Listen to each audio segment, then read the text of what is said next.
എല്ലാത്തിനോടും എനിക്ക് ഇത്രയും പറയാനുള്ളൂ. ഇത് ബിക്കോസ് ഓഫ് അവരിടുന്ന ഒരു ഔട്ട്ഫിറ്റിന്റെ അങ്ങനെ വരുന്ന ആൾക്കാരുണ്ട്. അത് അപ് ടു ദം. ഞാൻ അങ്ങനെ വരാറില്ല. യു ക്യാൻ സീ ഞാൻ മോസ്റ്റ് ഓഫ് ദ ടൈം നമ്മളുടേതായിട്ടുള്ള നല്ല സാരികളിലൊക്കെ. പക്ഷെ ഇങ്ങനെ നമുക്കൊരു ഇവന്റ് വരുമ്പോൾ ദിസ് ഇസ് ഫാഷൻ റിലേറ്റഡ് ആണ്. ഈ ഒരു ഇവന്റ് വരുമ്പോഴേ നമുക്ക് ഇങ്ങനെയുള്ള ഒരു എക്സ്പ്ലോറിംഗ് ഔട്ട്ഫിറ്റ്സ് ഒക്കെ ഇടാൻ പറ്റുള്ളൂ, റൈറ്റ്? അത്രയേ ഉള്ളൂ. അത് നമ്മൾ എക്സ്പ്ലോർ ചെയ്യും. പക്ഷെ ഇതിന്റെ ആംഗിൾസ് നിങ്ങളൊന്ന് സൂക്ഷിക്കണം. അത് നിങ്ങൾ ഇടുമ്പോൾ സൂക്ഷിച്ചാൽ മതി. നിങ്ങൾ കുറച്ചൊന്ന് ഭയങ്കര വ്യൂസിന് വേണ്ടിയിട്ട് മാത്രം നിൽക്കാതെ നമ്മുടെ വീട്ടിലൊന്നും ഒരാൾ ഇങ്ങനെയൊക്കെ നമുക്കൊന്ന് കുറച്ചൊരു ഇതാവില്ലേ, നിങ്ങൾ അങ്ങനെ ഒരു top angle zoom in zoom out എടുക്കുമ്പോൾ എല്ലാവർക്കും അങ്ങനെ തന്നെ വരുള്ളൂ. അപ്പൊ അതൊക്കെ നിങ്ങളായിട്ടൊന്ന് ശ്രദ്ധിക്കുക. അത്രയേ ഉള്ളൂ. എന്താന്ന് വെച്ച് കഴിഞ്ഞാല് ഇപ്പൊ നമ്മളെല്ലാരും ഇങ്ങനെ നിൽക്കണോ, ഈ പുറകിൽ വരുന്ന ആൾക്കാർക്ക് ഹൈറ്റ് എടുത്തേ പറ്റുള്ളൂ. അങ്ങനെ ചില സിറ്റുവേഷൻസ് അതെന്താണെന്നറിയോ, നമ്മൾ ചിലപ്പോൾ ഇത്രയും കുറച്ചൊരു ഫാഷൻ ഒരു സെഗ്മെന്റിൽ വരുമ്പോൾ നമ്മൾ അങ്ങനത്തെ ഔട്ട്ഫിറ്റ് ഒക്കെ ഇട്ട് വരും. അവിടെയാണ് നമുക്ക് എക്സ്പ്ലോർ ചെയ്യാൻ പറ്റും. പക്ഷെ ഇത് പ്രശ്നം എന്ന് വെച്ചാൽ ഇത് നിങ്ങൾ വീഡിയോ വരുമ്പം ഇത് ഭയങ്കര ഒരു വൾഗറായിട്ടാണ് അതെ. അപ്പൊ കഴിഞ്ഞ പ്രാവശ്യം നമ്മൾ ഏതൊരു ഇവന്റിന് വന്നിട്ട് ഞാൻ ഇങ്ങനെ നിന്നോണ്ടിരുന്ന ഫുൾ ടൈം പേടിച്ചിട്ട്.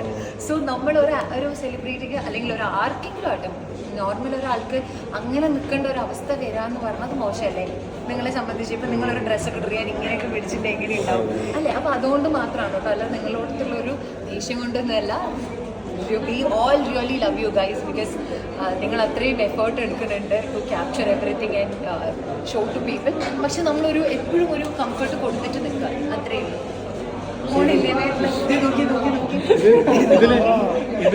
ഇതില് വരുന്ന കമന്റ്സുകൾ എന്ന് പറഞ്ഞു കഴിഞ്ഞാൽ അങ്ങനെയാണെങ്കിൽ അവർക്ക് അങ്ങനത്തെ ഡ്രസ് ഇട്ടുകൂടെ എന്ന് പറയും. അവരോട് എന്താ പറയാനുള്ളത്? ഇപ്പൊ ഈ ഡ്രസ്സിന് എന്താ കുഴപ്പം? ഒന്ന് കുറച്ച് നമ്മളെ ചേച്ചി പറയുന്നത്. പക്ഷെ ഇതെന്ന് വെച്ചാൽ ഇതിന്റെ ഔട്ട് വരുമ്പോഴാണ് ഈ പ്രശ്നം വരുന്നത്. അത് നമ്മളുടെ കുഴപ്പമല്ല. നമ്മുടെ വീട്ടിൽ നിന്ന് പോകുമ്പോൾ നന്നായിട്ടുണ്ടല്ലോ, നല്ല ഡ്രസ്സാണ്, വീട്ടിൽ നിന്നൊന്നും ആരും പറയില്ല, ഫൈൻ. പക്ഷെ നമ്മളുടെ ഇത് ഔട്ട് വരുമ്പോൾ നിങ്ങളുടെ ഈ ഒരു ടോപ്പ് ആംഗിളിൽ വരുന്ന പ്രശ്നം, പിന്നെ കുറെ സൂം ഇൻ വരും, സൂം ഔട്ട് വരും.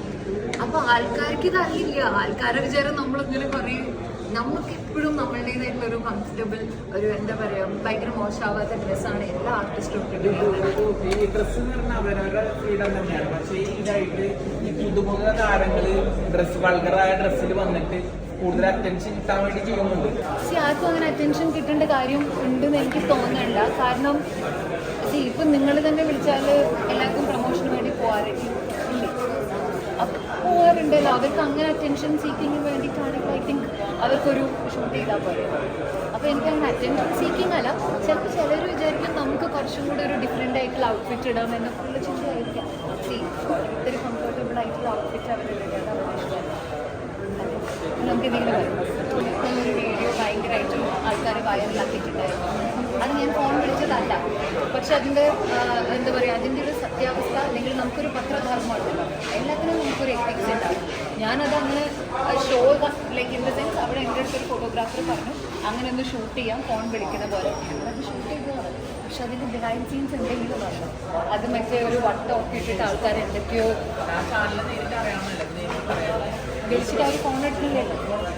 വിളിച്ചിട്ട് ഫോൺ എടുക്കണില്ല. അത് റിമൂവ് ചെയ്യാൻ പറഞ്ഞിട്ട് ആൾക്കാർ വിളിക്കുന്നുണ്ട്, അത് ഫോൺ എടുക്കില്ല. അപ്പോൾ നമുക്കൊരു എത്തിക്സ് ഉണ്ട്. ഞാനും പഠിച്ചൊരു ജേർണലിസ്റ്റാണ്. അപ്പോൾ അതിലാദ്യം പഠിപ്പിക്കണമെങ്കിൽ നമുക്കൊരു ധർമ്മം ഉണ്ടാവും. അത്ര ധർമ്മമുണ്ട്. അത് ആരെങ്കിലും പാലിക്കുന്നുണ്ടെന്ന് എനിക്ക് പകരം തോന്നുന്നില്ല. പക്ഷെ കുറേ പേരുണ്ട് കേട്ടോ, കുറേ ചാനലുകൾ നിങ്ങൾ ഞാൻ റെസ്പെക്ട് ചെയ്യും. ഇതിനത് റിപ്പോർട്ട് ചെയ്യാം. അതറിയാലോ നിങ്ങൾക്ക് ഏതാ പേജ്.